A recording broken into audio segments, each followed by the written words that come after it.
Hello coders, this is Jared from Renaissance Coders, and today we are going to learn about JavaScript. This tutorial is going to give you a brief introduction into JavaScript from a web development standpoint.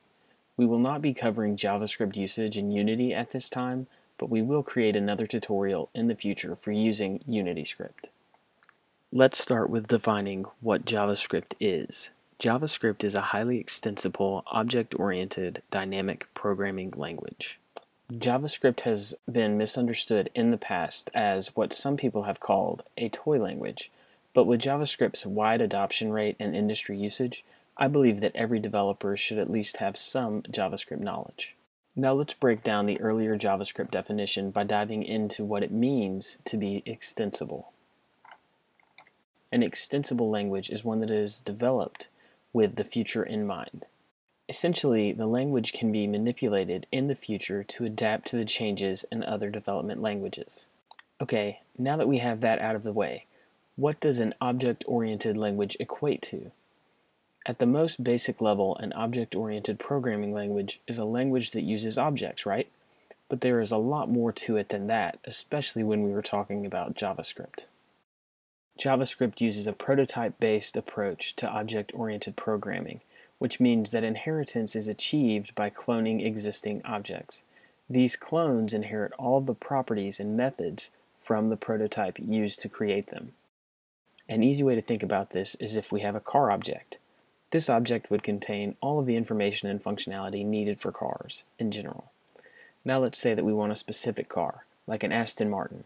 The Aston Martin would be a clone of the car object, and the Aston Martin would have information that pertains to Aston Martin specifically. In this example, the basic car object is our prototype, while our Aston Martin is the clone. Don't worry if you don't understand all of this at the moment. We will take a deeper dive into programming concepts like this in the future. Now, we have defined what it means to be extensible and object-oriented, so let's take a look at what it means to be dynamic. A dynamic programming language is one that can execute basic programming behaviors at runtime rather than during compilation. A good example of this is variables in JavaScript. Let's say that you create a variable called test and don't set the value of this variable. The interpreter for JavaScript will set the variable test to undefined because, of course, we have not defined it. Now let's set a value for test by setting it equal to a string of 10. Okay, now the interpreter knows that we want test to be a string variable. But let's change it up again to another JavaScript type like a number by setting test equal to 10. Now the interpreter changes the type of the variable test to a number.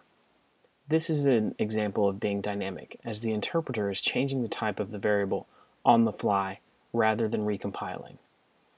Okay, that covers the basic overview of what JavaScript is. Now let's take a look at what JavaScript can do and what some popular uses are. JavaScript is really well known for its DOM manipulation. DOM refers to the document object model that is used on the web today.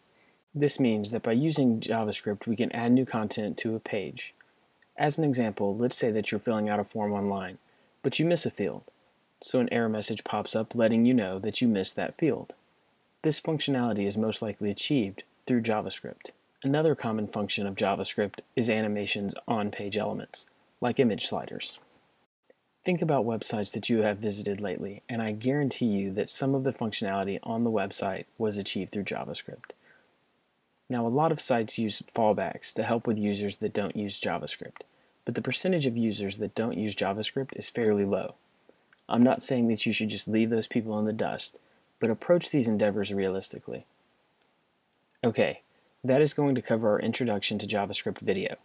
Up next is our introduction to variables in JavaScript. So be sure to subscribe, and thanks for watching. This has been a Renaissance Coders tutorial.